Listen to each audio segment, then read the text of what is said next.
Innal hamdalillah nahmaduhu wa nasta'inuhu wa nastaghfiruh wa na'udzu billahi min syururi anfusina wa min sayyiati a'malina.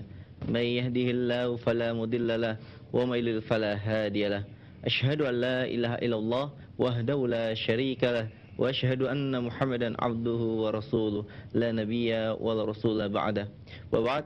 Ikhwatal iman, pemirsa yang dimuliakan Allah dimanapun Anda berada, apa kabar Anda semua? Semoga di petang hari ini pemirsa dalam keadaan sehat walafiat. Syukur Alhamdulillah, jumpa lagi bersama saya Aminullah dalam acara kajian Islam yaitu Ruqyah Syariah, dan telah hadir di ruang studio kami yaitu narasumber kita Al-Ustadz Adam Amrullah. Kita akan sapa terlebih dahulu. Assalamualaikum Ustadz. Waalaikumsalam warahmatullahi Barakallahu fiik Ustadz. Alhamdulillah Ustadz, antum bisa hadir kembali ke studio WSL TV ini Ustadz. Hampir sebulan ya. Hampir sebulan Atau sudah lebih. Bisa jadi lebih Ustadz. Karena pemirsa banyak yang menantikan acara-acara antum nih terkait Ruqyah Syariah. Seperti apa Ruqyah Syariah yang sebetulnya, jadi kadang banyak masyarakat kita menganggap bahwa dengan Ruqyah Syariah obat ini gitu dibacain cukup, atau memang seperti itu Ustaz? Mungkin nanti bisa dijelaskan lebih detail Ustaz terkait ini supaya kita lebih paham terkait Ruqyah Syariah ini. Bisa tentunya dalam program ini kami mengajak Anda semua untuk berdiskusi terkait Ruqyah Syariah, dan tema kita pada malam hari ini yaitu belajar mendiagnosa dan kasusnya itu penyakit Ain. Dan pemirsa dapat berdiskusi bersama kami di line telepon 0812-1234-2828 atau di layanan pesan singkat 0898-147-1000. Baik pemirsa, pemirsa pun dapat menyaksikan tayangan ini melalui web streaming kami di www.wslonline.tv. Baik pemirsa, insya Allah Al-Ustadz Adam Amrullah akan memberikan pada kita dengan tema kita pada malam hari ini itu belajar mendiagnosa dan kasusnya adalah penyakit Ain. Iya Ustaz, belajar mendiagnosa nih, kita pengen tahu nih mendiagnosa terkait penyakit-penyakit yang ada dalam tubuh kita ini, baik dari gangguan makhluk yang lain atau mungkin dari penyakit itu sendiri emang udah ada. Ini seperti apa belajar mendiagnosa ini? Kita pengen tahu lebih detail, dan ada kasus yang mungkin perlu dipahami pada malam hari ini terkait penyakit Ain Ustaz. Kasusnya. Baik Ustaz. Iya. Kita mulai aja ya. Ya, tahu Ustaz. Assalamualaikum warahmatullahi wabarakatuh. Alhamdulillah, asyhadu an la ilaha illallah wahdahu la syarikalah wa la na'budu illa iyyah wa asyhadu anna Muhammadan abduhu wa rasuluh sallallahu alaihi wasallam la nabiyya ba'da wa ala alihi wa sahbihi ajma'in, amma ba'd. Alhamdulillah bisa berjumpa lagi. Ada satu lain hal yang membuat kita tidak bertemu, tapi alhamdulillah dengan izin Allah, dengan rahmat Allah, semoga pertemuan ini menambah berkah dan manfaat buat kita. Melanjutkan kajian-kajian Ruqyah Syariah sebelumnya, kan sedang asik-asiknya meruqyah, kemudian mendiagnosa, kemudian saya perkenalkan meruqyah dengan diawali dengan tobat. Terus masuk tuh banyak SMS, Facebook dan yang lain. Kalau sakit kepala, ruqyahnya gimana? Kalau sakit perut, ruqyahnya gimana? Kalau mimpi buruk, ruqyahnya gimana? Jadi saya melihat perlu untuk memberikan panduan sederhana, cara-cara stepping stone kalau bahasa Inggrisnya ini, langkah-langkah sebelum meruqyah, atau kalau mau meruqyah langkah-langkahnya apa sih? Yang gampang aja deh gitu kan? Karena banyak pemirsa sebenarnya pengennya langsung ruqyahnya. Tapi ini akan bermanfaat, akan tepat ruqyahnya kalau diagnosanya tepat. Nah, ini saya berikan kisah nyata ya. Saya baru aja meruqyah seorang pasien. Nah, ini ada 9 langkah kurang lebih yang bisa saya share hari ini. 9 langkah ini saya yakin ada manfaatnya buat Anda yang baru memulai ruqyah atau bahkan Anda yang sudah lama meruqyah. 9 langkah ini kalau diikuti, insya Allah nanti ketemu. Ini gangguannya apa dan solusinya gimana? 9 langkah Ustaz. Iya. Panjangan langkahnya. 9 ya. Ya, karena dari mulai diagnosa, kemudian masuk ke inti ruqyah dan penutupannya. Mungkin saya langsung sampaikan. Beberapa hari yang lalu saya kedatangan seorang pasien yang beliau ini sejak sepekan lalu dari segi lahir badannya itu sakit di daerah ulu hati. Secara fisik lahir di ulu hatinya sakit ya, secara lahiriah. Nah, batinnya itu merasa kesel, campur marah, campur gersang katanya. Panas juga, ada hawa pengen marah. yang biasanya dia nggak seperti ini. Nah, mulailah diagnosa saya. Nah, kita lihat ya. Ini kisah nyata. Jadi ada seorang ahwat.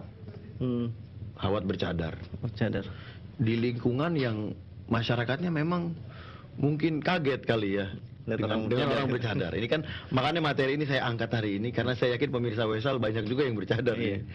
Makanya saya angkat ini supaya nggak kena ain yang nonton di rumah, pemirsa Wesal nggak kena ain. Gimana caranya? Nah, ini dia. Ahwat ini bercadar, lingkungannya mungkin boleh dibilang kaget karena kebanyakan orang-orang awam sekali. Jadi ngelihatnya dengan sudut pandang negatif. Apalagi dengan musibahnya umat Islam, di mana-mana kalau bercadar dianggap teroris.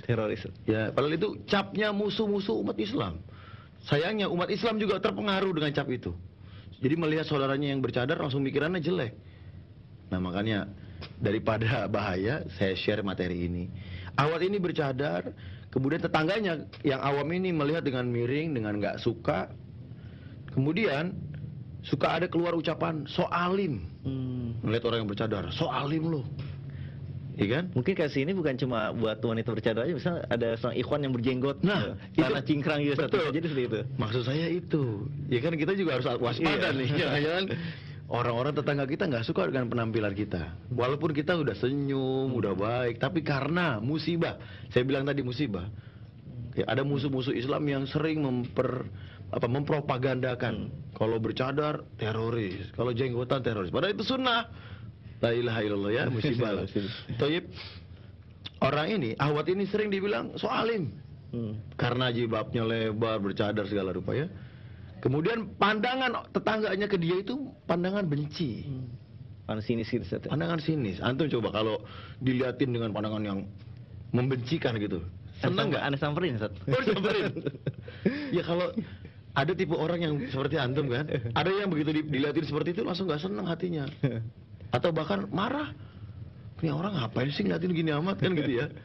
Nah, ini ahwat kebetulan bukan tipe yang seperti antum langsung nyamperin. Kenapa ibu ngeliatin saya terus? Itu enggak.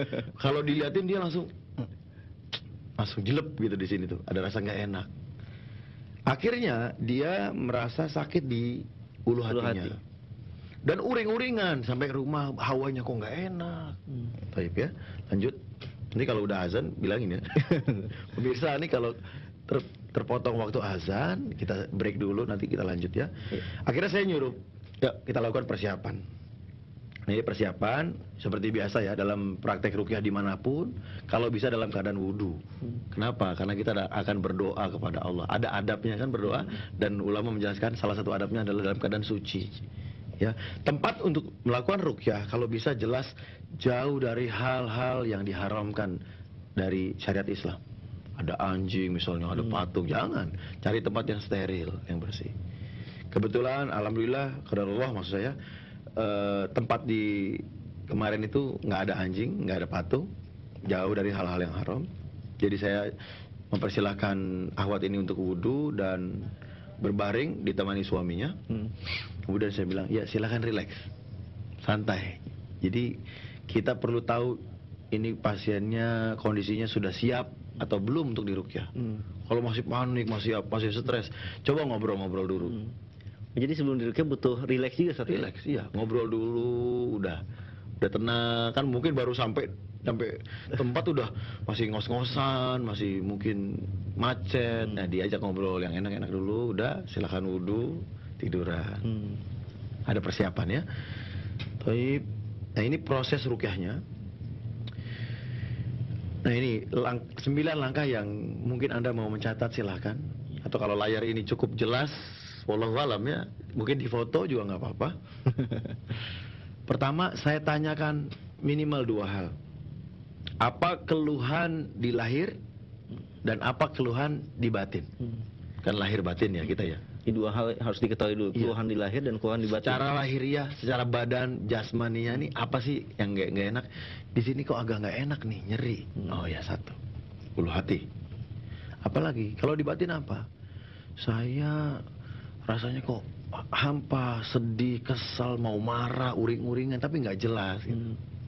Itu langkah pertama. Tanya keluhan pasien, baik lahir maupun batin. Langkah kedua, tanyakan sejak kapan Sederhana sekali. Sejak kapan anti merasakan ini? Dia ingat, alhamdulillah, sejak 2 November, masih hafal tanggalnya, karena ini belum lama. Alhamdulillah belum lama. Berarti masuk baru juga Ustaz ya? Baru sepekan kan? Masih hangat-hangatnya. Masih hangat, dari oven. Oh, masih hangat ini sakitnya ya. Sejak kapan? Dia bilang sejak 2 November. Apakah ada berulang? Apakah setiap maghrib, setiap sholat, setiap waktu-waktu tertentu sakitnya berulang? Enggak, sakit aja, belum hilang sampai sekarang gitu. Karena ada orang yang merasa sakit di waktu-waktu tertentu. Contoh, setiap azan. Kemarin saya meruqyah seorang perwira polisi yang sakit kepalanya kalau setiap azan. Kalau setiap azan. Ini kan ada ciri-ciri sihir kan? Oh, ini kok setiap azan sakit? Padahal orang Islam. Oh, ternyata memang ada sihir. Tapi itu nanti ceritanya lain lagi ya. Suatu hari mungkin diceritakan. Nah, ibu ini nggak ada tuh. Nggak ada waktu azan sakit, nggak ada. Pokoknya sejak 2 November sampai hari itu, sampai hari saya meruqyah, beliau merasa nggak nyaman. Baik lahir, di ulu hati dan batin. Perasaannya nggak enak. Jadi langkah kedua tanya, sejak kapan kena keluhan seperti itu? Ketiga, saya tanya akar penyebabnya. Kira-kira, namanya juga dokter kan mendiagnosa, mengira-ngira. Tapi cari yang mendekati kebenaran. Kami para peruqyah atau bahkan dokter bukan orang yang pasti tahu diagnosanya tepat, enggak, tapi bisa dikira-kira. Saya tanya ini, apakah ada kesyirikan, perdukunan, apakah ritual, kanuragan, penyakit hati, emosi? Beliau bilang ada emosi, ada yang rasa mau marah. Oh, berarti ada marah nih, ada emosi marah, ya. Mungkin karena marah itu jadi uring-uringan, jadi nggak enak selama seminggu, mungkin kan? Terus saya tanya lagi, ada nggak kemungkinan serangan sihir, tanda-tanda sihir? Contohnya tanda-tanda sihir apa? Ada mimpi buruk misalnya. Atau ada orang yang menatap dengan pandangan yang nggak nyaman, yang membuat kita tuh nggak enak gitu. Atau memuji yang berlebihan. Ternyata beliau bilang ada. Pada tanggal 2 November, ketika beliau mau ke rumahnya lewat lewat tetangga-tetangga, tetangganya ada yang melihat dengan pandangan yang bikin kesal gitu, pandangan itu. Pandangannya nggak enak deh. Oh, berarti ada kemungkinan ain. Karena ada jenis penyakit yang kata Rasulullah SAW, al-ainu haqqun. Penyakit yang namanya ain itu benar adanya. Memang ada penyakit ain. Penyakit karena pandangan mata itu ada. Lau kana syai'un sabaqal qadar la sabaqatul ain. Kalau Allah ada sesuatu yang bisa mendahului takdir, kalau ada, ain lah yang bisa mendahului takdir. Artinya Rasulullah ingin menunjukkan bahwa ada loh penyakit karena pandangan mata. Yang lebih dalam di dalam kitabnya Syekh Muhammadin Abdullah As-Sadhan menjelaskan ada ainul hasad ya. Ada pandangan dengki, akarnya tuh dengki. Nah ini qadarullah, ibu ini nampaknya setelah saya ditanya itu dipandang dengan pandangan yang membencikan. Jadi pandangan dengki. Jadi satu ada emosi jelek, kedua ada pandangan dengki. Bagaimana selanjutnya? Selanjutnya setelah sholat isya insyaallah. Baik pemirsa, kita akan undur diri sejenak untuk mengumandangkan waktu azan isya untuk wilayah Jakarta dan sekitarnya. Masih bersama kami dalam program Kajian Islam Ruqyah Syariah bersama Ustadz Adam Amrullah. Di program ini kami mengajak Anda untuk berdiskusi terkait Ruqyah Syariah dan sesuai tema kita pada malam hari ini yaitu belajar mendiagnosa dan kasusnya itu penyakit ain. Kami mengajak Anda semua untuk berdiskusi di line telepon 0812 1234 2828 dan layanan pesan singkat di 0898 147 1000. Baik, Ustadz Adam Amrullah. Kita sempat terpotong Ustaz karena jeda isya tadi Ustaz. Tadi yang terakhir tentang akar penyebabnya Ustaz. Berikutnya setelah akar penyebab itu yang harus kita diagnosa kembali apa Ustaz? Saya lanjut ya. Ya, silakan Ustaz. Alhamdulillah, syahadu la ilaha illallah wa la syarikalah. Syahadu anna Muhammadan abduhu wa rasuluh sallallahu alaihi wasallam la nabiyya ba'dah amma ba'd. Saya ulang lagi dari awal, mungkin ada yang baru join. Pertama yang perlu kita ketahui adalah apa sih yang mengganggu kita nih? Apa keluhan Anda? Ya, tadi saya sempat nanya sama beliau, ada mimpi buruk nggak? Ada. Ya, ini diajarkan oleh guru saya, Ustadz Arifuddin di Malang, semoga Allah menjaganya. Jadi gangguan lahir, gangguan batin itu bisa didetailin lagi. Mimpinya gimana? Sebelum tidur apa ketindihan, rep-repan, ya erep-erep kata Bang Sunda. Ketika tidur nyenyak apa enggak? Mimpinya apa? Ular, ketemu anjing, digigit, disiksa, diikat, macam-macam. Nah ini silakan ditulis yang aneh-aneh. Ya, saya pakai tanda kutip yang aneh-aneh karena kalau gangguan jin atau sihir selalu ada yang aneh. Jadi enggak, misalnya pilek. Kalau sakit, misalnya keluhannya hanya pilek, hanya itu, belum tentu gangguan jin. Jangan terus semua penyakit jadi nyalahin jin, ini juga jadi salah. Tapi yang jelas kalau gangguan jin atau sihir atau ain itu ada yang aneh, ada yang nggak umum. Orang-orang normal nggak ketindihan, dia ketindihan. Orang-orang normal tidurnya nggak mimpi ular, mimpi dikejar-kejar orang mau dibunuh, tapi dia mimpi seperti itu. Nah, itu ini perlu dicatat di keluhan. Ya, apalagi secara emosinya gimana? Normal kah? Stabil atau gampang sekali marah, gampang sekali sedih. Nah, ini kalau udah mulai terlalu lebay marahnya, sedihnya itu aneh. Nah, itu boleh ditulis. Tapi kalau ya kadang-kadang nangis, ingat misalnya ingat Masjidil Haram terus terharu, itu bagus. Ya, jadi kita perlu bisa membedakan ini ukurannya ini aneh atau umum. Toyib. Jadi pertama tulis keluhannya dulu. Tadi kalau mau didetailin mimpinya gimana, mimpi buruknya, tidurnya gimana, nyenyak apa enggak, tidurnya setelah Isya jam 10-an mungkin jam 9 atau jam 2 baru bisa tidur. Nah, ini juga aneh kan? Ketika tidur terbangun, menangis, ketawa, itu juga aneh. Nah, yang aneh-aneh itu ciri-ciri kena gangguan. Jadi keluhannya dulu ditulis. Yang kedua, sejak kapan keluhan ini ada? Nah, kembali ke masalah orang ahwat tadi, karena kita akan bahas per tema ya, kasusnya beda-beda. Dalam hal ini, si ahwat yang tadi saya ceritakan, setelah sepekan, sudah sepekan dia merasa nggak nyaman hatinya. Secara batin dia merasa mau marah, gersang, panas, dan secara lahir sakit di ulu hati. Kemudian saya tanya kapan? Sudah sepekan katanya, sudah sejak 2 November. Apakah keluhannya muncul tiap waktu tertentu? Enggak. Jadi pokoknya dia nggak nyaman lahir dan batinnya di daerah sini sudah sepekan. Itu aja dulu informasinya. Tayyib. Saya tanya lagi akarnya. Kesyirikan bukan, perdukunan bukan, ada ritual ngawur, kanuragan enggak, serangan sihir. Ciri-cirinya kok ini serangan sihir, saya sempat ragu nih, ini kayaknya apakah sihir atau ain. Tapi begitu mendengar penjelasannya bahwa rasa nggak enaknya itu muncul ketika ditatap dengan pandangan yang nyebelin, gampangnya gitu deh. Pandangan dengki, bahkan oleh lebih dari 3 orang menatap dia dengan pandangan yang nyebelin, bahasa saya ya, pandangan yang nggak enak. Rasa itu muncul. Oh, berarti lebih dekat ke ain karena pandangan. Pandangan dengki, Ustaz ya. Iya. Kalau pandangan ngeliat karena tahu senang, Ustaz. Terlalu kagum. Nah, itu kita bahas di tema berikutnya nanti. Iya, baik, Ustaz. Ini yang dengki dulu. Ya. Nah, kenapa dengki? Ternyata pernah terucap dari tetangganya, "So alim lo." Kayak begitu. Ucapan-ucapan yang modelnya seperti itu.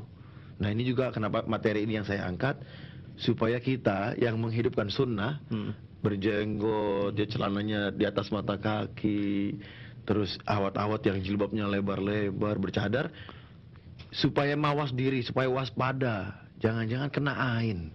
Karena kata Rasulullah, banyak umatnya, sallallahu alaihi wasallam, banyak umatnya yang kena ain, yang meninggalnya itu karena kena ain.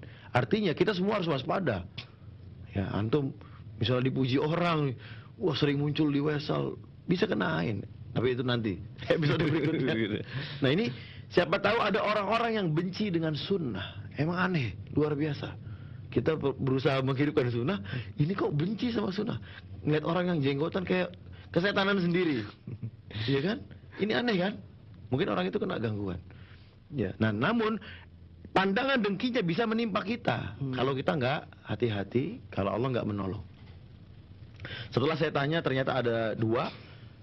Beliau ada emosi jelek memang, begitu dilihatin dengan pandangan yang jelek itu si ahwat ini kepancing emosi, itu satu. Jadi ada emosi jelek. Jadi nggak ada timbal balik juga, Ustaz ya. Jadi Iya. ketika dipandang dengan pandangan hasad, kemudian dari hatinya pun timbul rasa marah misalkan, itu juga berpengaruh juga. Iya, justru menurut Syekh Wahid Abdul Salam Bali dalam kitabnya Wiqayatul Insan, itu bisa membuka pintu setan. Emosi jelek bisa membuka pintu setan. Mungkin ceritanya akan berbeda kalau misalnya dia dipandang dengan pandangan yang nyebelin, terus dianya tetap tenang. Terus tetap tenang, zikir-zikir Al-Ikhlas, Al-Falaq, An-Nas misalnya. Mungkin wallahu alam kejadiannya jadi beda. Namun kan kondisi ibu ini begitu dipandang, dia juga kesel. Istilahnya gini, dia nyerang, ini pintunya lagi lengah, kebuka, kena deh tuh. Ya. Nah terus jadi ada dua, pertama emosi yang saya lihat akarnya, ada emosi, ada ain. Saya tanya ciri-ciri sihir nggak ada. Ya. Itu 3 langkah awal. Langkah keempat saya ajak ibunya mentobati dosanya. Dalam hal ini dosanya apa? Emosi. Emosi. Ya kan? Emosi termasuk emosi jelek itu kan termasuk dari setan kan. Al-ghadabu minasyaiton. Marah dari setan. Nah, ini juga harus kita tobati. Akhirnya saya membimbing ibunya tobat. Ya, silakan tobat, istighfar. Ini salah. Tetap salah kita kan? Pintunya kebuka gara-gara kesalahan kita. Kita tobat. Saya ajak tobat, istighfar. Istighfar aja berkali-kali dengan niat bertobat dari emosi jeleknya. Kemudian saya minta beliau memaafkan orang yang mungkin melihat dengan zolim itu, dengan dengki, dengan ain. Ya, dalam hal ini tetangganya. Coba maafin tetangga kamu. Ya Allah, maafkan dia, ya Allah. Ya Allah, maafkan dia, ya Allah. Terus gitu. Ya Allah, saya pakai kalimat ini. Allahumma innaka afuwun tuhibbul afwa fa'fu anni. Terus doa, Rabbana zolamna anfusana wa illam taghfir lana wa tarhamna lanakunanna minal khasirin. Kemudian doa, Rabbana ighfir lana wali walidaina walil mu'minina yauma yakumul hisab. Dengan niat mendoakan seluruh orang-orang yang beriman. Karena tetangganya juga orang Islam.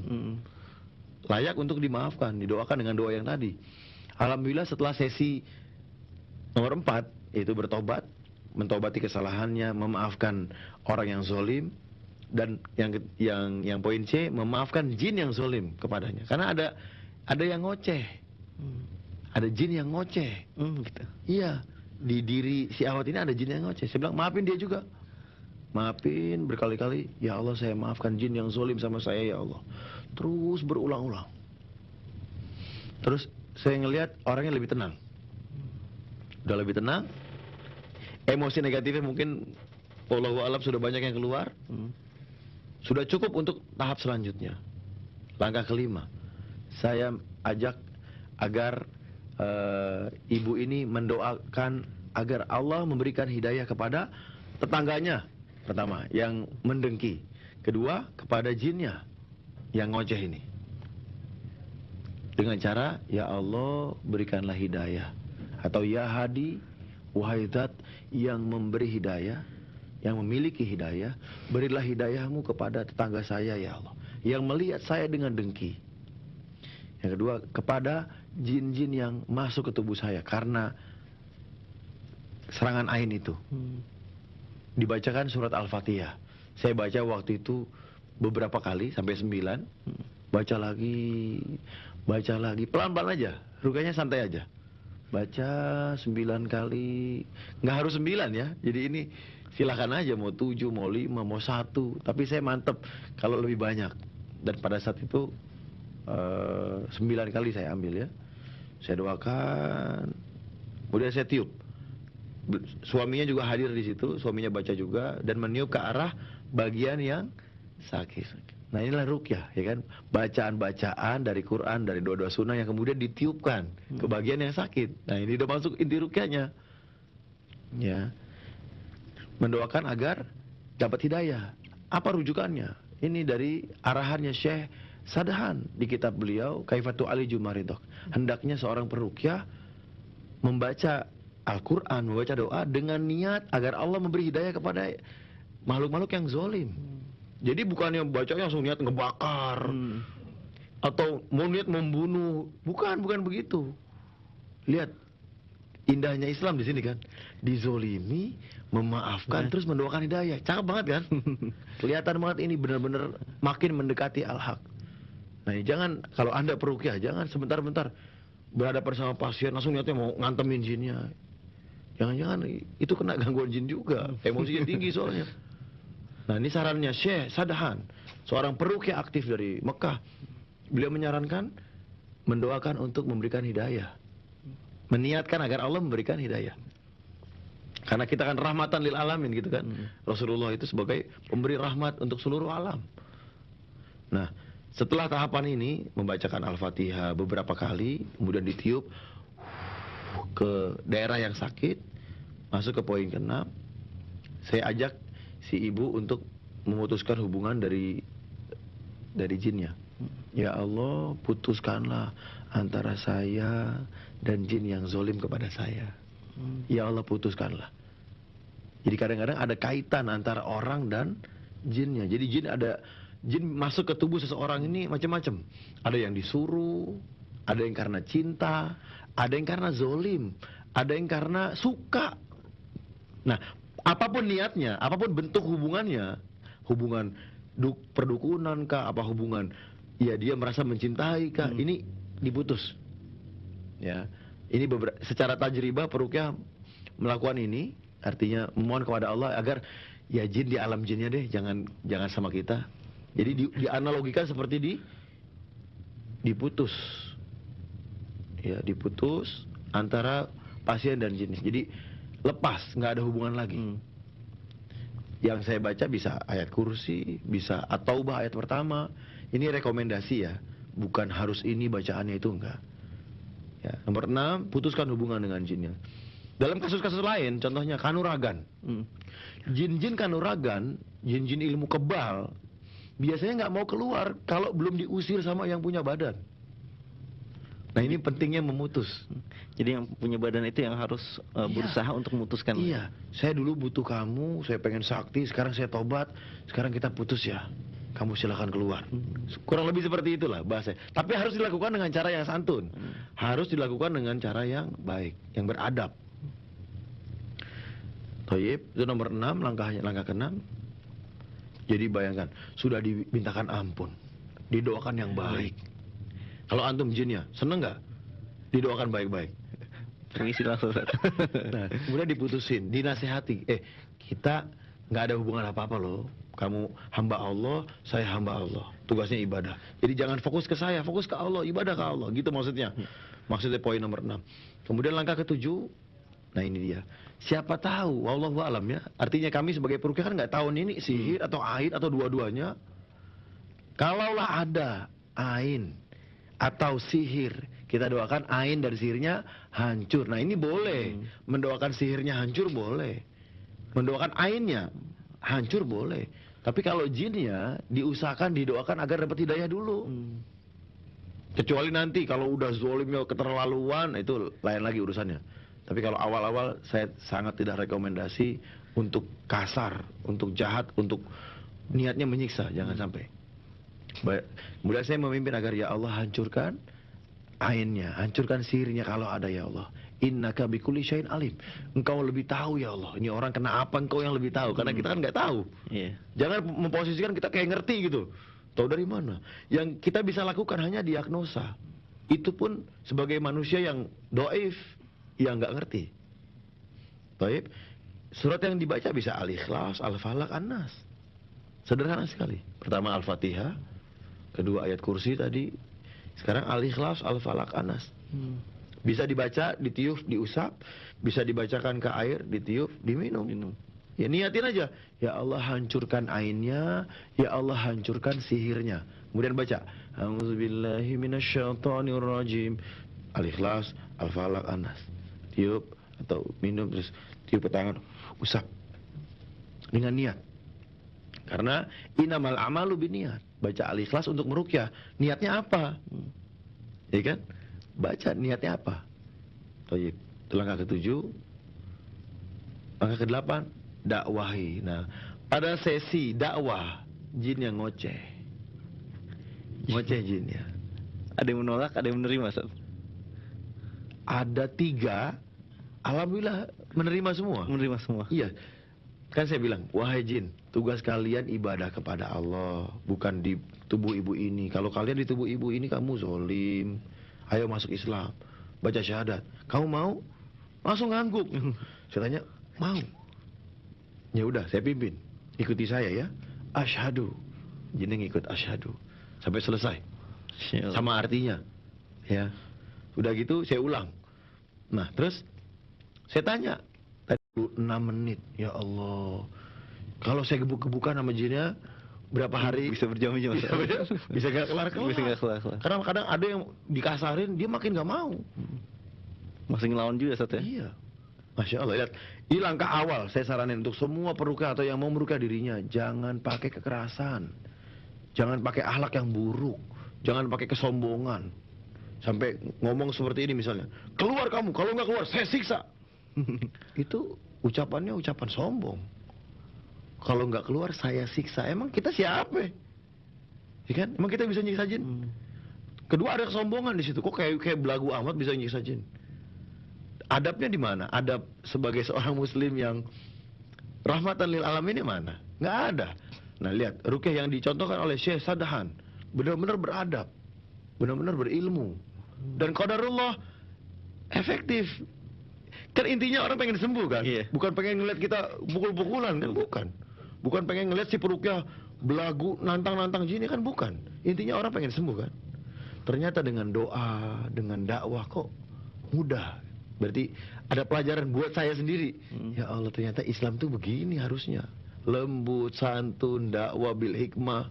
Sebagaimana yang disampaikan oleh Rasulullah SAW. Ud'u ila sabili rabbika bil hikmah wal mau'izatil hasanah. Nah, akhirnya qadarullah, alhamdulillah, silahkan keluar. Mau keluar.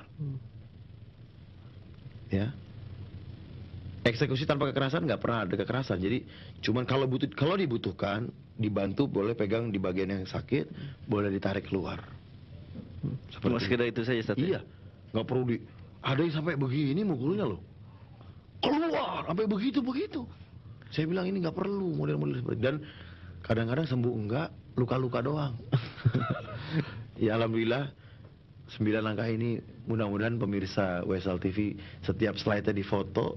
Karena saya berharap antum di rumah bisa meruqyah. Ya. Mungkin setelah ini ya silakan ditutup dengan bersyukur kepada Allah. Sujud syukur kepada Allah. Dan ini juga disarankan oleh guru saya Ustaz Arifuddin, bersyukur, sujud syukur. Kemudian ambil hikmahnya. Apa sih pelajaran sihir ini? Apa sih pelajaran ain yang saya tangani sekarang? Oh, berarti nggak boleh emosi.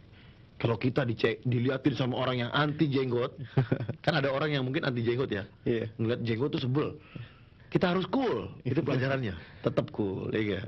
Kalau kita emosi, bisa kena ain. Dan seringkali jin, setan itu mendompleng ain. Jadi ainnya masuk, emosi kita kebuka, setannya masuk. Itu dia. Akhirnya kita uring-uringan, malah marah sama istri, marah sama anak. Tuh kan anak sama istri yang kena. Padahal yang kita marahnya di mana, yang kena yang di rumah. Nah, ini hati-hati pemirsa ya. Buat saya juga nih. Hati-hati. Kita harus manage ini kita. Kalau kita dipandang orang dengan pandangan yang nyebelin, ya udah maafin aja, ya Allah, saya maafin dia, ya Allah, saya maafin ya Allah. Sebelum ini kebuka, setan malah masuk. Teruskan hijrah.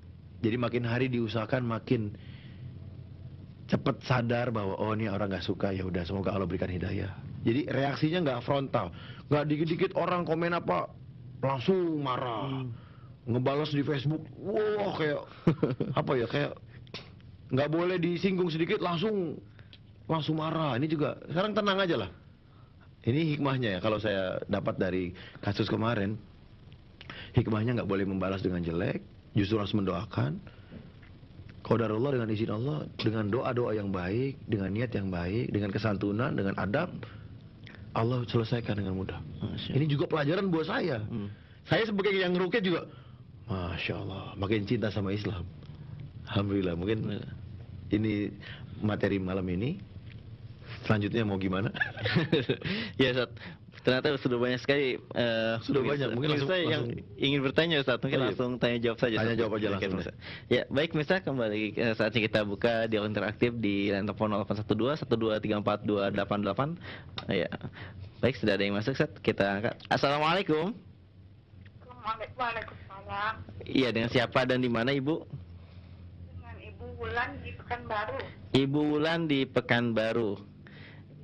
Ya Ibu, mungkin tadi setelah melihat penjelasan dari Ustadz Adam Amrullah, bagaimana Ibu sudah mulai merasakan udah keluhannya apa saja Ibu selama ini dari sisi lahir maupun batin? Mungkin agak melenceng sedikit ya. Ya. Iya, bagaimana Ibu? Halo. Iya, silakan. Begini Ustadz. Dahulu saya pernah dikasih jimat gitu sama mertua saya. Tapi alhamdulillah saya sudah tobat dan sudah membuangnya itu jimat. Apakah masih ada jin yang tersimpan di dalam diri saya, Ustaz? Alhamdulillah suami saya juga sudah mendapat hidayah. Sudah jauh dari hal-hal seperti itu. Apakah saya takut dalam diri saya ini masih dapat jin gitu, Ustaz? Solusinya, Ustaz. Terima kasih. Assalamualaikum warahmatullahi wabarakatuh. Waalaikumsalam warahmatullahi wabarakatuh. Ya Ibu Wulan Keluhannya dulu tadi saya mau nanya keluhan. Iya. Cuma dia merasakan pernah punya jimat Iya, saja Ustaz. iya, Mungkin. baik. Langsung dijawab aja dulu. Iya boleh Ustaz, mungkin ditambah lagi satu penanya Ustaz yang dari pesan singkat. Baik. Atau mungkin dari telepon yang telah masuk. Ya. Assalamualaikum. Assalamualaikum.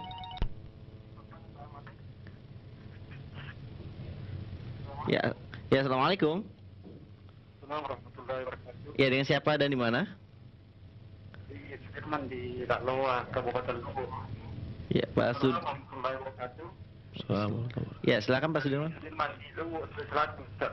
Ya, silakan Pak. Ya, silakan Pak. Iya.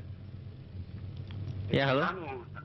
Ini biasa kalau sholat, banyak sekali gangguan. Apakah ini termasuk juga dari gangguan ini? Gangguannya semacam apa, Bapak? Nah, tuh keluhannya apa? Biasa kalau misalkan hal-hal yang tidak perlu diingat sebelum sholat, tapi setelah sholat teringat semua. Jadi hal-hal yang lupa sebelum sholat, ketika sholat jadi ingat semua. Ada yang lain lagi, Bapak? Assalamualaikum warahmatullahi wabarakatuh. Ya, Ustaz, dua penanya Ustaz. Pak Ibu Wulan Pekanbaru dan Pak Sudirman tadi, satu Ibu Wulan terkait masalah jimat dan juga Pak Sudirman terkait sholat. Mungkin ini sering dirasakan oleh orang-orang juga Ustaz. Ingatnya pas lagi sholat Ustaz.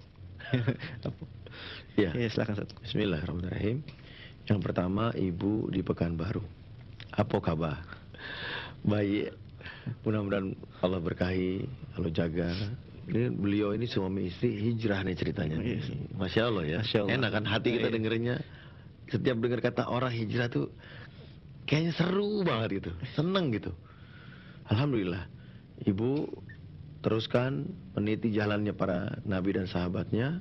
Ya, makin ikhlas, makin ittiba. Ibu sudah bertobat dari jimat. Ini sebuah nikmat dari Allah yang tidak semua orang dikasih. Ya, nggak semua orang. Tobatnya ibu insya Allah sudah diterima oleh Allah. Makin bersih hati ibu dari kesukaan ibu kepada jimat-jimat itu, makin benci dengan jimat-jimat itu, ini makin bagus. Nah, cek aja di hati ibu. Tadi sayangnya nggak sempat ngobrol kita. Keluhannya apa gitu? Kalau sudah nggak ada keluhan, kemudian nggak ada efek-efek negatif dari jimat-jimat yang dulu, ya insya Allah sudah sembuh. Dalam arti gangguan-gangguan yang asal dari jimat mungkin sudah selesai. Tapi setan nggak cuma satu kan, ada setan yang ganggu seperti Pak Sudirman, diganggunya ketika sholat. Uzkur kaza, ingat ini, ingat itu. Lagi sholat, pikirannya ke mall, ya seneng ke mall. Yang seneng bulu tangkis, ingat bulu tangkis. Ntar habis kajian wesel mau main bulu tangkis misalnya. Ya yang senengnya goes, pikirannya goes. Kapan goes ini nggak goes? Musim hujan misalnya. Lagi sholat padahal. Nah, ada setan yang katakanlah nggak pernah pakai jimat pun, dia akan ganggu ibadah kita. Dia akan ganggu hubungan kita dan istri dan orang tua. Ya. dia akan mengganggu kita untuk berbuat curang, untuk berdusta. Jadi banyak sekali gangguan. Ya. Ibu yang di Pekanbaru, semoga Allah menjaga ibu dan keluarga. Yang pertama ibu harus pastikan adalah tidak ada lagi rasa senang, rasa cinta, rasa mengagungkan jimat-jimat itu. Itu pertama. Kedua, kalau mau tahu cara merukyahnya, kan tadi ibu nanya, saya sudah bersih belum? Apa masih ada? Pertanyaannya, saya bagaimana saya tahu? Jadi harus dideteksi dulu Ustaz ya? Iya, harus dicari dulu keluhannya apa. Kalau masih ada keluhannya, misalnya gini, sejak punya jimat 2 tahun yang lalu, misalnya, atau 10 tahun yang lalu, kepala belakang sering sakit. Nah, itu bisa dihubungin. Sejak punya jimat jadi sakit, begitu jimatnya dibuang, sudah tobat, kok masih sakit? Coba pegang di bagian yang sakit, kemudian tobat pada Allah, diulang lagi tobatnya. Kemudian doa sama Allah. Ya Allah, seandainya masih ada jin dari jimat-jimat saya, ya Allah dengan kekuasaanmu, bawa keluar ya Allah. Kemudian ibu baca bacaan Al-Quran yang ibu suka, yang ibu yakin. Apa? Al-Fatihah boleh, ayat kursi boleh. Ibu tempel di bagian yang sakit, kemudian ibu dorong keluar. Niat mengeluarkan itu. Kalau mau muntah, muntahkan. Kalau mau sendawa, sendawakan. Kalau mau meludah, meludahkan. Ya ludahin gitu. Kalau keluar, misalnya aneh tuh, model-model muntah sendawa yang aneh-aneh, mungkin masih ada tuh. Berarti masih ada yang nyisa mungkin. Silahkan dikeluarin. Tapi itu tadi yang saya belum tanya, keluhannya apa? Ya, jadi seandainya masih ada keluhan, pegang tangan kanannya di bagian yang ada keluhan tersebut, kemudian mohon sama Allah, ya Allah, hamba tobat dari jimat-jimat. Ya Allah, seandainya masih ada jin di bagian yang ini, misalnya, atau di sini, atau di sini, ya Allah dengan kekuasaanmu keluarkan ya Allah. Ya bangun terus doa sama Allah, karena rukyah itu doa, minta terus sama Allah. Kemudian keluarin ke arah mulut. Ya, banyak orang yang dirukyah atau merukyah mandiri, memang arahnya dikeluarin di mulut, muntah, sendawa, ngeludah, batuk, atau seperti ada angin gitu yang keluar. Atau ke bawah, dia buang air kecil, buang air besar, buang gas, seperti itu. Nah, ini tips buat ibu yang di Pekanbaru. Semoga Allah membersihkan secara sempurna dari gangguan jin yang dari jimat tadi ya. Kemudian Pak Sudirman, seperti yang tadi saya bilang, gangguan-gangguan sholat betul dari setan. Rasulullah SAW aja diganggu dalam sholatnya. Dia pernah baca hadisnya, yang beliau pegang itu lidahnya jin, yang terasa dinginnya lidahnya jin, yang beliau sampai mau mengikatnya di tiang-tiang supaya jadi mainan, jadi diliatin sama anak-anak di Madinah. Akhirnya beliau ingat Nabi Sulaiman, nggak jadi deh. Artinya Nabi Muhammad aja diganggu, apalagi kita ini. Nah, saya lupa ya, saya pernah baca kitab Mutiara Al-Fatihah, kitab terjemahan, yang Syekh di situ menjelaskan termasuk upaya agar sholatnya bisa khusyuk adalah pada saat takbir pertama, kemudian membaca A'udzubillahi minasyaitonirrajimnya sungguh-sungguh. Kan, Allahu Akbar. Allahumma ba'id baini wa baina khotoya, dan seterusnya kan. Kemudian A'udzubillahi pelan ya. A'udzubillahi minasyaitonirrajim. Nah, itu sungguh-sungguh bacanya. Kita minta sama Allah berlindung dari setan-setan yang ganggu dalam sholat. Karena ta'awuz pertama itu beliau menuliskan penting sekali untuk menjaga kekhusyuan sampai selesainya sholat. Jangan sampai ta'awuz pertama udah ngeblank. Itu biasanya sampai habis, sampai belakang ngeblank terus. Ya Bapak. Terus Bapak, Pak Sudirman ya, Bapak cek, apakah Bapak pernah melakukan kesyirikan-kesyirikan? Ya kalau saya bawa hubungkan ke sini, apakah ini? Lihat akar-akar gangguan, ada kesyirikan, perdukunan, ritual ngawur, kanuragan, penyakit hati, emosi. Nah ini diberesin dulu, ditobati akar-akar penyebabnya. Karena bisa jadi yang mengganggu dalam sholatnya itu ternyata masih di dalam tubuhnya, bukan model yang bisikin dari luar, tapi yang mungkin dia pernah belajar kanuragan, terus ganggu terus dalam sholat. Karena saya pernah mengajar rukyah ke seorang imam sholat. Imam sholat, bayangin. Imam sholat ini heran, kenapa saya imam sholat, tapi kalau saya sholat selalu batuk-batuk. Ya, baik. Kita hubungkan ke materi ini 9 Iya. langkah. Batuk-batuk itu apa? Keluhan, Keluhan juga. keluhan kan? Keluhan. Dia batuk-batuk hanya pada saat sholat. Aneh kan? Patutlah dicurigai kalau ini gangguan jin. Karena batuknya nggak normal. Kok batuk pas sholat aja? Saya juga merasa, oh ini aneh nih. Ini mungkin ini keluhan yang mungkin ada penyebabnya, ada akarnya. Terus saya tanya, sejak kapan? Mohon maaf, sejak kapan? Udah lama Ustadz. Oke, saya tanya lagi. Bapak pernah ke dukun? Pernah punya ilmu sakti? Oh, saya pernah ke paranormal. Nah, bayangin Imam Sholat ke paranormal. Terjadi di negeri kita yang kita cintai ini. La ilaha illallah. Ternyata akarnya itu, dia pernah diobati oleh paranormal. Sejak itu dia kalau ngimamin batuk-batuk. Nah, ketemu deh. Tinggal selanjutnya ditobati ke paranormalnya. Kemudian ya ada seterusnya. Doakan hidayah buat paranormal agar dapat hidayah, doakan jinnya dapat hidayah. Kemudian putusin hubungan dengan jinnya. Ya, doa sama Allah agar sihir yang dimasukkan ke dukun ini dihancurkan. Kemudian dakwah agar jinnya keluar biasanya insya Allah. Ya, dengan tanpa kekerasan.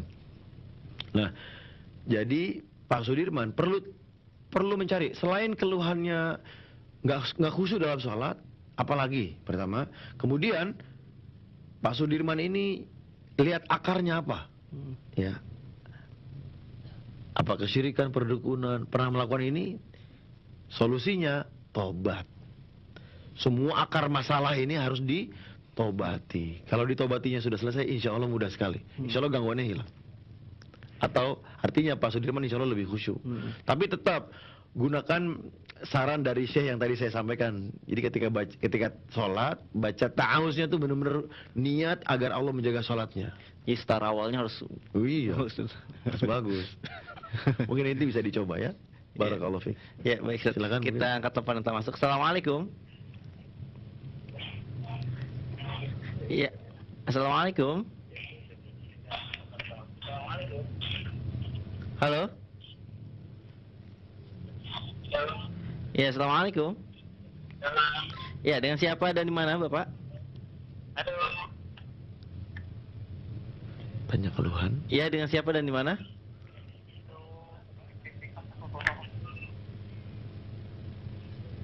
Dengan Pak Burhan. Pak Burhan di mana, Pak Burhan? Halo. Iya, Pak Burhan, mohon maaf, volume televisinya mungkin bisa dikecilkan atau dimatikan saja terlebih dahulu. Di Sumatera Selatan. Sumatera Selatan. Iya, Pak Burhan, apa keluhan Anda? Sudah dimatikan malah ini. Ya, baik. Pak Burhan, apa keluhan Anda, Pak Burhan? Keluhannya apa, Pak? Ini Ana mau tanya. Oh, Yang pertama, Iya. Iya, silakan. yang pertama Ana punya ustadz. Ana punya anak. Anak-anak ini punya penyakit amandel. Nah, apa? Iya. Nah, kalau secara ruqyah syariah ini gimana cara mengatasinya gitu? Kalau dari Pak Burhan sendiri mungkin. Yang kedua, istri anak ini sering kepalanya tiba-tiba pusing gitu, Ustaz. Nah, Pusingnya di waktu kapan, Pak? betul. Ustaz? Iya, pusingnya di waktu kapan saja, Pak? Pusingnya ya tiba-tiba gitu, Ustaz. Ada waktu Tiba-tiba tertentu aja misalkan pusing. ketika azan? Sejak kapan pusingnya? Kemudian apa yang memicu pusingnya? Iya, Putus. terputus. Ya. Pak Burhan dari Sumatera Selatan mungkin Sayang, dua pertanyaan tadi. Sayang sekali kita pengen menggali lebih dalam Iya. penyebabnya apa pusing itu mungkin bisa terjadi ketika mendengar azan tiba-tiba pusing. Iya, betul. Ya, baik, kita angkat telepon berikutnya. Assalamualaikum. Ya, assalamualaikum. Waalaikumsalam. Iya, dengan siapa dan di mana, Bapak? Pak? Dengan siapa dan di mana? Halo, Pak? Iya, dengan siapa dan di mana? Halo. Ya, halo. Ya, Bapak. saya kali terputus. Ya. Baik, pemirsa, mungkin kalau Anda ingin melakukan telepon interaktif ini agar mengecilkan volume televisinya terlebih dahulu atau menonaktifkan dan mendengarkan langsung dari pesawat telepon Anda saja. Ya baik, sudah ada yang masuk. Ya. Assalamualaikum.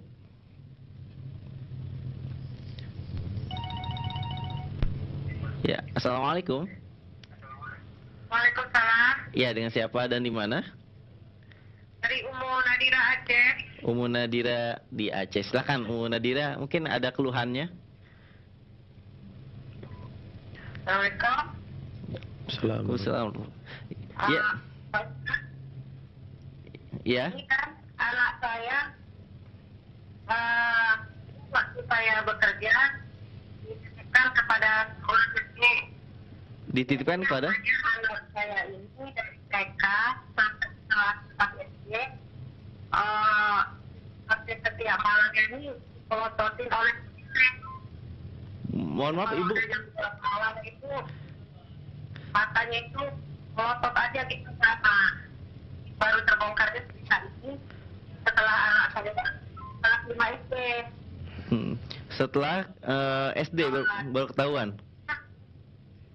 Anak saya bawaannya jadi ngomong, gampang marah, gampang nangis. Sejak kapan itu? Anak ini apa namanya?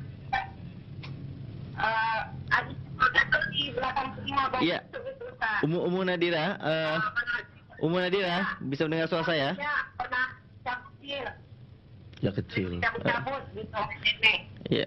Jadi gampang marah itu mungkin sejak kecil. Gimana? Jadi Ya?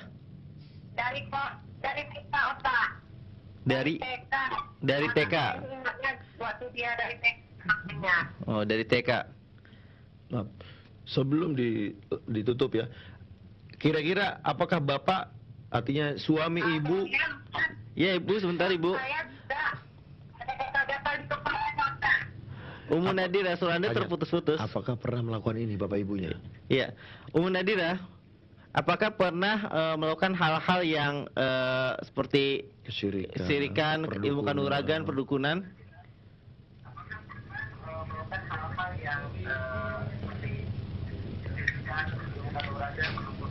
Oh, enggak pernah, Ustaz. Saya enggak pernah melakukan itu, tapi juga enggak pernah.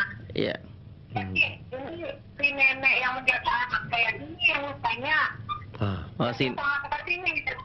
si nenek yang menjaga anak Ibu. Ada apa penting pada nenek ini gitu, Ustaz? Iya. Neneknya ini dicurigai melakukan itu, gitu? Iya. Sementara kami dengan nenek hubungan udah dekat gitu, Ustaz ya. Oh, Iya. Iya, betul, Ustaz. Baik. betul. Neneknya dicurigai.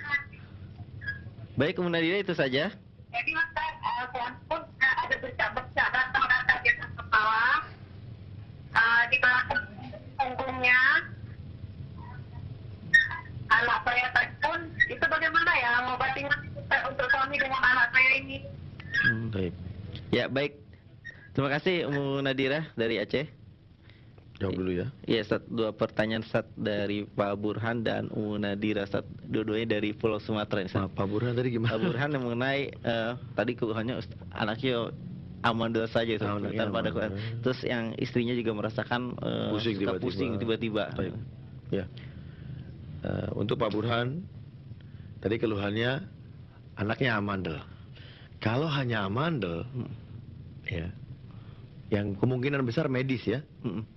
Berarti bisa menempuh metode pengobatan tibu nabawi seperti minum herbal, ya, bisa madu misalnya, ya, atau ada obat dari herbal tertentu untuk meredakan amandelnya, ya. Karena nggak ada ciri-ciri non medis di sini ya. Kalau soal merukyahnya, misalnya mau ditanya cara merukyahnya ya, tempelkan di daerah amandel, kemudian bacakan Al-Quran. Ayat-ayat syifa ya, Misalnya Al-Isra ayat 82. Wa nunazzilu minal Qur'ani ma huwa syifaa'un wa rahmatun lil mu'minin misalnya, atau doa-doa sunnah. Allahumma athibil ba'sa rabban nas isfi wa anta syafi la syifaa illa syifaa'uka syifaan la yughadiru saqama. Namun saran saya, kombinasikan antara pengobatan ilahiyah itu ruqyah dan pengobatan alamiah. Herbal, madu, habatus sauda. Kombinasikan ini. Kalau mau ngecek ke dokter juga silahkan. Peruqyah tidak anti dokter, enggak. Saling melengkapi, dicek. Ada apa benar bengkak, kan bisa dilihat sama dokter ya. Ada laboratorium atau gimana. Itu untuk anaknya. Kemudian istrinya, informasi yang kami dapat hanya simpel sekali. Sering pusing, tiba-tiba. Tentu untuk menentukan ini gangguan apa, terlalu sedikit datanya yang kami punya. Ini kenapa seseorang perlu mendiagnosa agak lama. Tanya, pusingnya kapan? Ada, misalnya tante bilang tadi kan, setiap azan kah? Atau pusingnya pas tanggal tua? Itu lain lagi. Iya. Pusingnya kalau suaminya mulai marah, istrinya pusing, ya itu berarti psikis, kejiwaan. Nah ini banyak pertanyaan-pertanyaan yang harus ditanya dulu sebenarnya untuk menentukan, oh ini pusingnya lebih ke arah medis kah? Mungkin kurang tidur. Saya harus ngecek banyak hal. Tidurnya gimana? Cukup? Kalau cukup, cek lagi yang lain. Ada masalah besar nggak? Kadang-kadang ada masalah jadi pusing kan? Bisa kan? Ya kan? Nah jadi untuk ibu saya saranin cari dulu keluhannya dilengkapi. Mimpinya ditulis, ada mimpi buruk kah? Tulis lagi apa tadi? Yang kedua, sejak kapan pusing-pusingnya? Terus misalnya sejak 3 tahun yang lalu, Toyib, sejak 3 tahun yang lalu ada kejadian apa di situ? Misalnya sejak 3 tahun yang lalu pernah dirajah di kepala, nah jelas ketahuan deh tuh. Tapi kalau sekedar informasinya, istri saya pusing, banyak faktor. Ya jadi tolong ditanya lagi, nonton lagi acara ini di siaran ulang, pelajari cara mendiagnosanya, kemudian diagnosa dulu istrinya. Sampai ketahuan ini akarnya apa. Baik ya, untuk sekarang yang kemudian Ibu Nadira dari Aceh. Beliau punya anak, sejak kecil dititipkan ke seorang nenek. Beliau bilang, beliau dan suami nggak melakukan nggak melakukan akar-akar penyebab gangguan. Nggak melakukan kesyirikan, perdukunan, ritual ngaul. Kami sangat baik, enggak ya. Tapi nenek yang menjaga si anak dicurigai nih. Apalagi orang kampung, orang dulu, ya orang kolot, orang buhun. Ini suka ada punya sesuatu lah. Yang jadi pertanyaan saya, waktu itu kok mau nitipin ke sana? Kalau saya nggak mau. Ya hati-hati nih, pelajaran buat saya, buat kita, buat seluruh pemirsa Waisal TV, jangan nitipin anak sembarangan. Tahu dia baca doanya doa syirik gimana? Kan kalau dia baca mantra, karena ada anak kecil yang langsung diisiin sesuatu loh, sama kakeknya. Saya punya kenalan, sejak kecilnya sudah diisi macam-macam, karena kakeknya bukan Islam, ya kejawen kan, kalau dibilang Islam juga itu budaya ya, bukan agama, ya sudah diritualin, dimandiin kembang, dikasih keris, masih bayinya udah digituin, jadi kan aneh ya, aneh. Iya, makanya orang ini ketika dibacakan Quran ngamuk, melotot, sama seperti anaknya Bu Nadira. Kalau ada yang sholat tahajud, dia melotot. Sejak kapan? Ya, sejak TK. Sejak TK sudah diasuh oleh si nenek, dan neneknya dicurigai punya sesuatu. Nah, masuk kita ke sini nih. Berarti kita sudah tahu akar penyebabnya. Kemungkinan, wallahu alam, karena kita sebagai peruqyah hanya bisa mendiagnosa, kemungkinan ada dari boleh dibilang masuk kesyirikan yang dilakukan oleh si nenek misalnya. Terus kalau neneknya masih hidup, ajak bertobat kalau bisa neneknya. Kalau sudah meninggal atau sudah nggak tahu di mana, ibu bapaknya tobat. Tobat salahnya apa? Salah ibu bapaknya. Salah nitipin anaknya. Kok nitipin sama orang yang berbuat syirik lagi? Misalnya memang neneknya benar-benar berbuat syirik ya, tobat, minta ampun, kemudian maafkan si nenek. Ya Allah, saya maafkan si nenek ya Allah. Kalau dia pernah doa-doa yang salah. Kemudian maafkan jin yang zolim yang ada di tubuh si anaknya. Ya, sampai tahap 4 nih Bu. Tahap kelimanya, doakan agar dapat hidayah. Neneknya dapat hidayah, jin yang di dalam si anaknya dapat hidayah. Kemudian putusin, ya Allah putuskan antara anak saya dan jin yang ganggu yang ada di dalam tubuhnya. Nah, nomor 6, nomor 7, kalau ada ikatan sihir, kita nggak tahu kan? Ya Allah hancurkan semua ain dan sihir yang ada di diri anak saya. Boleh baca ke air, dimandiin atau hanya dibaca ditiup, silakan. Itu media aja. Kemudian dakwahi jinnya agar keluar. Bacakan Quran, didakwahi dengan lembut ya. Ya terakhir, eksekusi dengan tanpa kekerasan. Jangan anaknya digebukin, jangan. Dilus-lus aja dikeluar. Ya silakan jin yang di dalam tubuhnya keluar baik-baik. Dinasehati, dimotivasi, dan boleh diancam. Kalau kamu nggak keluar, kamu zolim, dan orang yang zolim dibalas oleh Allah. Diancam boleh. Ya kan kita boleh nasihat dengan motivasi, boleh dengan ancaman. Udah selesai buat ibu. Coba dicoba dulu. Atau nanti boleh cari peruqyah sekitar Aceh yang lebih berpengalaman dari ibu ya. Semoga Allah menyembuhkan. Iya. Baik Ustaz, mungkin dari pesan singkat Ustaz, karena telah banyak sekali Ustaz. Masya Allah, pesan singkat ini kita sepertinya tidak bisa menjawab pertanyaan dari pesan singkat yang telah banyak sekali masuk ke line pesan singkat kita Ustaz. Yang pertama dari 08529788 sekian. Assalamualaikum warahmatullahi wabarakatuh. Ustaz, kalau ada rumah yang penghuninya sering diganggu baik melalui mimpi-mimpi buruk ataupun gangguan langsung suara-suara seram, apakah itu termasuk gangguan jin dan bagaimana mengatasinya Ustaz? Kemudian dari Ibu Rosmawati di Bungo Jambi Ustaz yang bertanya, saya kemasukan jin nenek dalam perut, saya tidak mau keluar, sudah diruqyah selama 1 tahun, bagaimana solusinya Ustaz? Baik. Sama, tetap saya pakai 9 langkah terus ya. 9 langkah. Yang pertama, orang yang merasa diganggu di rumahnya. Oke, kita kumpulin data dulu ya. Keluhannya apa? Diganggu. Mimpi buruk, ketindihan. Terus siapa aja yang kena gangguan? Apakah dia sendiri atau semua atau lebih dari 1, lebih dari 2, lebih dari 3? Misalnya satu rumah isinya 5 orang. Yang kena gangguan dia aja atau yang lain juga? Semuanya. Iya. Dari situ kita mulai ketahuan tuh. Ini benar-benar satu rumah yang diganggu atau jangan-jangan cuma dia doang. Ya kan? Iya. Nah, kemudian gangguannya apa aja ditulis, sudah. Ya, ini PR-nya Anda. Diagnosa rumah Anda, diagnosa penduduk rumah Anda. Terus yang kedua, sejak kapan? Sejak baru pindah, sejak rumah itu dibangun, atau baru sebulan yang lalu? Ini lain lagi. Kenapa? Jawaban ini akan menentukan diagnosa yang lain. Contoh, sejak menempati rumah itu, sejak rumah itu dibangun misalnya. Dan yang kena gangguan bukan cuma dia, tapi kakaknya, adiknya, ibunya, bapaknya kena juga.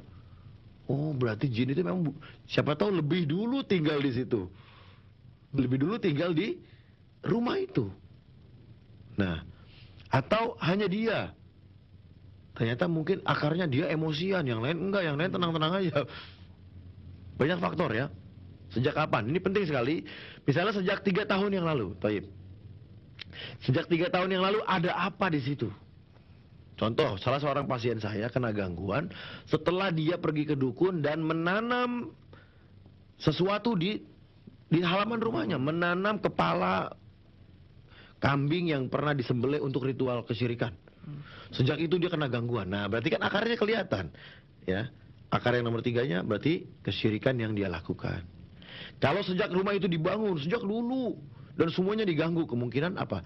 Jin ini sudah bertempat tinggal di situ, tinggal didakwahi baik-baik. Bacakan surat Al-Baqarah.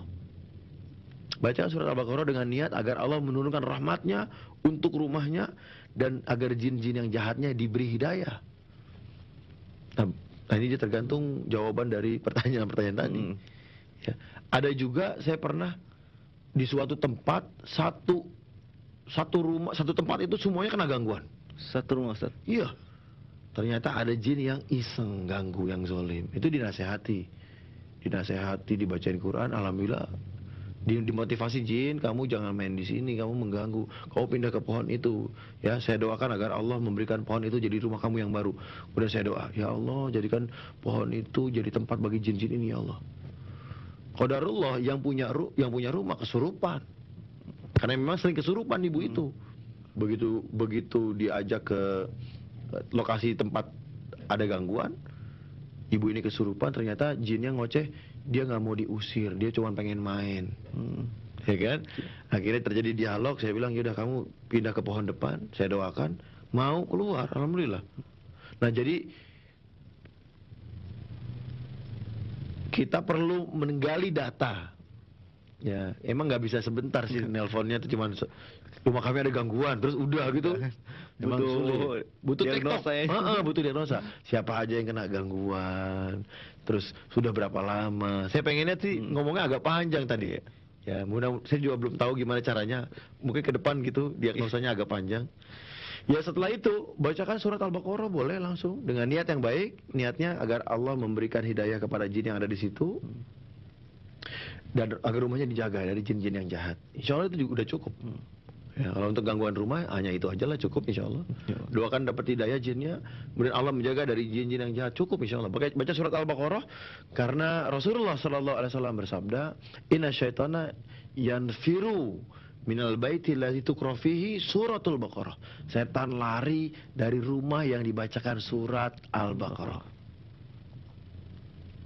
Ada lagi yang lain? Yang tadi Ibu Rasmawati di Jambi Ustaz, yang jin neneknya Ustaz. Neneknya berarti dia sempat kesurupan gampangnya ya. Iya. Masukkan jin nenek dalam perut Ustaz. Iya. Sudah diruqyah selama 1 tahun. Betul, sudah diruqyah, kemasukan jin yang mengaku jin nenek, nenek ya. Kemudian dia bilang jin turunan tadi ya. Ada kata-kata turunan enggak Ustaz? Enggak. Jadi dia sudah usianya sudah 50 tahun Ustaz. Dan memasukkan jin nenek yang ada dalam perutnya. Iya, kemasukan jin nenek itu maksudnya jin dari nenek atau jin yang berbentuk nenek-nenek. Itu dia maksud saya. Ini kata-katanya kurang jelas Ustaz. Nah, itu dia. Ini kenapa butuh diagnosa? Apapun saya mau coba jawab ya. Kalau jin dari nenek berarti kan jin turunan nih. Ya, ikuti. Langkahnya ini pertama keluhannya udah ketahuan ada jin di tubuhnya mungkin mengganggu ini mengganggu itu sejak kapan? Kalau jin dari nenek moyang yang mungkin sudah dari kecil itu atau sejak neneknya meninggal diturunin ke dia bisa aja seperti itu. Berarti ada kesyirikan yang dilakukan oleh nenek moyangnya mungkin. Kalau jin turunan itu biasanya ada perbuatan salah yang dilakukan oleh nenek moyang kita. Ya. Tobati itu. Tobati juga dirinya sendiri kalau punya salah, tobat pada Allah, mungkin lalai. Kemudian mohonkan maaf untuk neneknya, ya. Mohonkan maaf untuk jinnya yang dia masuk ke tubuh si ibu itu, tubuh Anda, ibu ya. Maafin dulu. Kemudian doakan hidayah dengan lembut, ya Allah, saya diganggu jin dari nenek ya Allah. Berikanlah hidayahmu kepada jin itu ya Allah. Terus dengan santun doakan, baca Al-Fatihah. Kemudian putuskan ini yang penting nih. Maksudnya bukan penting ini doang, tapi juga penting untuk diingat bahwa putusin. Ya Allah, putuskanlah antara saya dan jin dari nenek ya Allah. Kalimat itu penting. Ya, putusin. Terus baca apa? Baca ayat kursi boleh, baca surat At-Taubah ayat pertama boleh, atau bacaan lain yang Anda yakini yang niatnya untuk memutuskan. Intinya itu. Niat memutusin apa? Antara si ibu dan si jinnya. Lanjut lagi. Kalau ada sihir yang mengikat, ya Allah hancurkan ikatannya. Kalau ada ain, hancurkan ainnya ya Allah. Dakwahi agar jinnya keluar. Biasanya dengan berkali-kali didoakan yang baik-baik. Atau mungkin sambil ditanya, kenapa masuk? Ya, seperti itu kan. Nah, ya udah dikeluarkan tanpa kekerasan, dorong aja, dorong, dikeluarkan lewat mulut. Itu kalau jinnya dari nenek, berarti jin turunan. Nah sekarang kalau jinnya berbentuk nenek-nenek, ngakunya, ya maaf, ini keluhannya ada gangguan dari jin, sejak kapan? Ini belum ditanya tadi sayang. Jinnya berbentuk nenek-nenek, bisa coba cek apa kesalahan yang ibu lakukan. Kok sampai ada jin berbentuk nenek-nenek masuk ke ibu? Apa kesalahannya? Ya karena nggak mungkin seseorang kemasukan sesuatu tapi nggak ada salahnya. Ya, di buku-buku ruqyah para guru-guru kami menjelaskan seperti itu. Biasanya selalu ada kesalahan yang dilakukan. Emosi kah? Kalau emosi, lepas emosinya. ada riba, ada maksiat-maksiat, ada kesyirikan, tobati kesyirikannya. Akarnya harus dicabut, akar penyebabnya. Kalau akarnya nggak dicabut, ruqyahnya itu cuma buat ngegunting ranting-rantingnya aja, akarnya masih ada.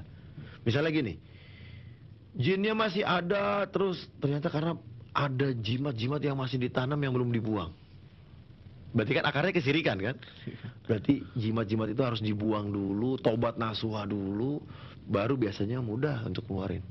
Cari akarnya. Nah, yang bisa mencari akarnya biasanya si pasiennya itu sendiri. Butuh merenung, butuh introspeksi, muhasabah. Apa ya? Saya salah apa ya? Tanya ke orang-orang mungkin. Ya.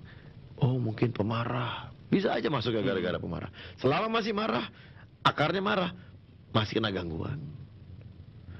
Mohon maaf ya. Ini yang saya nggak mau menjudge, tapi cukup ibu introspeksi akarnya apa dan lakukan proses selanjutnya. Ya tobat, ya doakan dapat hidayah, putusin dengan jinnya dan seterusnya ya. Sama seperti yang tadi. Iya, jadi memang ini akhi, dalam meruqyah harus dengan ilmu, harus dengan pemahaman, harus dengan diagnosa yang cukup. Jadi ketahuan akarnya apa ini, salahnya di mana, kok bisa kena gangguan. Ujung-ujungnya apa? Tobat, dakwahi, hijrah. Jangan ujung-ujung datang ke peruqyah, Ustaz ya. Jangan. Nah ini dia, saya memotivasi kita semua menyadari kekurangan-kekurangan kita, kemudian kita tobati. Ya, kullu bani Adam khata'. Setiap anak Adam, termasuk kita, anak turunnya Adam, bersalah. Wa khairul khata'ina tawwabun. Dan sebaik-baiknya orang yang bersalah adalah yang tobat. Dan banyak gangguan jin, gangguan sihir bisa masuk ke kita gara-gara kitanya yang salah sebenarnya. Gara-gara pintu-pintu terbuka, atau gara-gara kita salah belajar, salah ke dukun. Kita yang salah, akhirnya kena gangguan. Terus obatnya adalah tobat kepada Allah. Penuhi haknya Allah. Kita ke dukun pasti Allah marah ya. Karena Jelas. datang ke dukun bertanya 40 hari sholatnya nggak diterima. Berarti Allah kan marah nih. Ada gangguan di tubuh kita gara-gara itu. Ya minta ampun sama Allah. Obatnya itu, tobat. Baik. Ada lagi mungkin? Iya, Ustaz, mungkin satu pertanyaan kembali, Ustaz, dari pesan singkat, Ustaz, dari Pak Wasis di Jawa Tengah, Ustaz, yang bertanya. Saya bila sholat Isya itu merasa malas sangat dan selalu mudah ngantuk dan mudah tidur, Ustaz. Setiap bila sholat Isya. Iya, itu dia. Jadi yang beliau sampaikan kan kategorinya adalah keluhan. Ya. Jadi keluhannya itu salah satunya. Sayangnya beliau nggak jelasin sejak kapan. Jadi kan nggak ketahuan nih. Terus akarnya apa? Saya bahas contoh aja deh ya. Karena untuk beliau saya jujur aja nggak tahu pastinya. Saya pernah meruqyah seorang perwira polisi. Ya, saya nggak sebut nama kan, aman kan? Perwira polisi. Ya, perwira polisi. Masalahnya sama, susah sholat Isya. Kalau sholat yang lain gimana Pak? Wah, alhamdulillah lancar Ustaz. Wah, alhamdulillah, seneng, dengernya seneng. Nih mungkin beliau nonton nih, karena beliau rajin menonton juga. Masya Allah. Sering sulit sholat Isya. Satu, kemudian suka dengar bisikan jelek. Berarti kan daerah kuping ya, daerah telinga maksudnya. Terus saya tanya dia tuh, sejak kapan? Udah lama Ustaz. Ya, masuk ke langkah kedua, sejak kapan?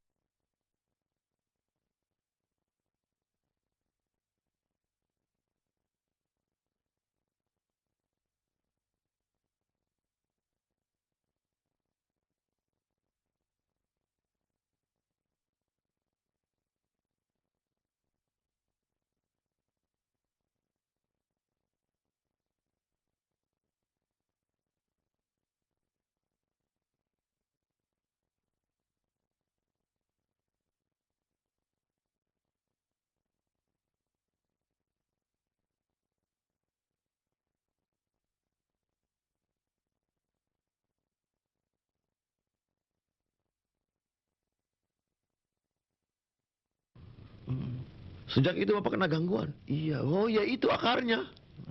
Akhirnya saya ajak tobat. Seperti ini, ajak tobat. Begitu diajak tobat, dia gini-gini. Saya curiga nih kan reaksinya di kepala kan. Ya udah, saya pegang kepalanya deh. Saya pegang kepalanya, berontak. Wah, waduh. Oh, dia ngumpet di kepala taunya. Nah ini akhi, ketika jinnya ketahuan dari mana, lokasinya di mana, bereaksi. Reaksinya bisa goyang-goyang lah, bisa geremet-geremet, bisa merinding, bisa mual, bisa sendawa. Itu kenapa? Karena ketahuan. Walaupun belum dibacain Quran, baru ketahuan, itu biasanya dia udah bereaksi. Nah, si bapak yang tadi itu, ketahuan kan akarnya apa? Kesyirikan. Dia pernah minum gotri yang sudah dibacain mantra oleh dukun. Sejak saat itu pikirannya jadi was-was dan malas sholat isya. Begitu saya lihat ada gaya-gaya gerak-gerakan di kepala, saya pegang di kepalanya gini, berontak. Waktu itu saya masih pakai ruqyah konvensional, pakai yang istilahnya keluar kamu ayo. Saya nggak pakai yang 9 langkah ini. Qadarullah sampai dipegangin ajudannya. Wah, berontak waktu itu. Kalau sekarang mungkin saya dakwahi dulu dengan lembut ya. Tapi dulu waktu ruqyahnya masih konvensional, ya pakai tekanan-tekanan dengan rada maksa, keluar kamu, keluar. Akhirnya sampai ajudan megangin, sampai adik saya megangin. Karena perwira polisi badannya kan gagah tuh. Wah, akhirnya saya doa juga, nyerah kalau udah capek kan. Ya Allah berikan hidayah ya Allah. Kemudian saya ajak ke syahadat, mau. Ada 7 jin keluar. 7 jin, Masya Allah. Wallahu alam keluar. Alhamdulillah bapak polisi ini bilang, Ustadz badan saya enak, seger, dan sekarang sholat lancar. Nah ini bapak yang tadi yang Pak Dimas ya, Pak siapa? Pak Wasis. Oh Pak Wasis. Kan keluhannya susah sholat isya. Harusnya saya mau tanya sejak kapan ya kan? Terus apakah ada kesyirikan, adakah ilmu kanuragan yang pernah dipelajari? Banyak sebenarnya nih pertanyaan yang belum, yang seharusnya dikasih ke saya dulu. Nah ini mungkin untuk pemirsa Wesal TV, ke depannya kalau Anda mau nanya, tolong lengkapi ya, keluhannya apa, sejak kapan, apakah Anda pernah melakukan akar-akar penyebab masalah itu. Nah dari situ kan baru ketahuan solusinya. Jadi biar lebih jelas Ustaz. Iya, dan saya sarankan Anda semua coba 9 langkah sederhana ini. Buat saya ini, buat pemula termasuk saya, ini cukup mudah lah, cukup step by step, langkah demi langkah. Saya ulangi lagi, ya. Pertama keluhannya apa, kedua sejak kapan, ketiga akar masalahnya apa, pernah berbuat syirik apa, pernah ngilmu apa, pernah ritual apa, ini harus ada. Apakah Anda ada ciri-ciri serangan sihir? Apakah ada yang mendengki Anda? Apakah Anda melakukan maksiat-maksiat, penyimpangan-penyimpangan? Nah, kemudian tobati. Doakan agar dapat hidayah jinnya.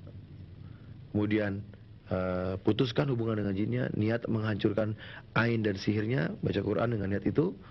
Kemudian dakwahi jinnya keluar. Terakhir eksekusi tanpa kekerasan, ditepuk-tepuk boleh. Ingat ya, tepukan. Tepuk-tepuk boleh di sini. Kalau memang gangguannya kok banyak di sini, burung keluar. Keluarin lewat sendawa. Selamat mencoba ini untuk seluruh pemirsa Wesal TV. Iya, Ustaz. Sepertinya waktu kita singkat dan terbatas sekali, Ustaz. Namun pertanyaan sudah banyak sekali yang masuk. Ada berapa miliar? Wah, Masya Allah, Ustaz. Banyak sekali, Ustaz. Sampai nggak bisa ngitungnya, Ustaz. Masya Allah. Nah. Ya. Mungkin di kesempatan yang akan datang, pemirsa juga bisa bertanya kembali dan mungkin dilengkapi datanya yang jelas gitu. Di keluh kesahnya apa saja, sejak kapan, akarnya dari mana gitu. Jadi bisa dapat kita ketahui, Ustaz, ya tentunya. Iya. Kalau sudah. Jadi diagnosanya lebih lengkap. Kayak dokter deh. Dokter kan nggak mungkin ada orang baru datang terus saya perutnya sakit. Oh pasti kami sakit perut. Belum tentu dong. Siapa tahu usus buntu, main kasih puyer sakit perut. Ternyata obat mah kan salah, nggak cocok. Tapi kalau dokter yang pintar, dia akan nanya sakitnya di mana, sejak kapan, sebelum sakit kenapa, kan panjang ini pertanyaan. Yes. Nggak mungkin cuman saya sakit perut, terus langsung kasih obat gitu kan nggak mungkin. Baik, Ustaz. Baik, pemirsa, sepertinya perjumpaan kita cukup sampai di sini karena waktu yang terbatas dan sudah melewati waktunya juga, Ustaz, tentunya. Udah lewat ya? Udah lewat juga. Dan mungkin ada kalau ikhtitam, Ustaz, yang ingin disampaikan pada pemirsa? Iya. Banyak yang nanya kalau perwakilan saya di daerah saya di mana, di Pekalongan siapa, di Semarang siapa. Nggak usah bingung-bingung, langsung aja ketik ini www.cintatauhid.com/cinta ruqyah. Ini teman-teman saya insya Allah bertambah terus di mana-mana. Bandung ada, Cimahi ada, Padalarang ada, Aceh, Medan ada, insya Allah Jayapura pun ada, Semarang ada. Nah ini tolong dicari, karena apa? Anda udah nggak kuat. Setiap hari itu puluhan sampai ratusan orang minta diruqyah. Saya nggak kuat, nggak mampu. Artinya apa? Ini sesuatu ilmu dari Rasulullah yang harus kita pelajari semua supaya ya masalah-masalah teratasi. Dan kalau benar-benar butuh, silakan datangi teman-teman saya. Ya, jadi nggak harus ke saya kok, karena semua bisa meruqyah insya Allah. Dan sebelum ke ruqyah tentunya ke 9 langkah dulu. Nah, coba dulu di rumah, jangan dikit-dikit minta diruqyah. Paling afdol adalah meruqyah dirinya sendiri. Semoga Allah menjaga dan menyembuhkan kita semua. Baik Ustaz. Baik ikhwatul iman, pemirsa yang dimuliakan Allah dimanapun Anda berada, demikianlah perjumpaan kita dalam program Ruqyah Syariah. Semoga perjumpaan kita pada malam hari ini menjadi perjumpaan yang bermanfaat, semakin nambah ilmu pengetahuan kita tentang ilmu Ruqyah Syariah. Dan tentunya sebelum kita mendatangi para peruqyah, agar lebih dulu kita mendiagnosa terlebih dahulu dengan 9 langkah yang tadi Ustaz Adam Amrullah sampaikan. Saya Aminullah dan narasumber kita Ustadz Adam Amrullah, atas kebat kerja bertugas malam hari ini mohon undur diri. Subhanakallahumma wabihamdika asyhadu an la ilaha illa anta astaghfiruka wa atubu ilaik. Wassalamualaikum warahmatullahi wabarakatuh. Jazakallahu khairan.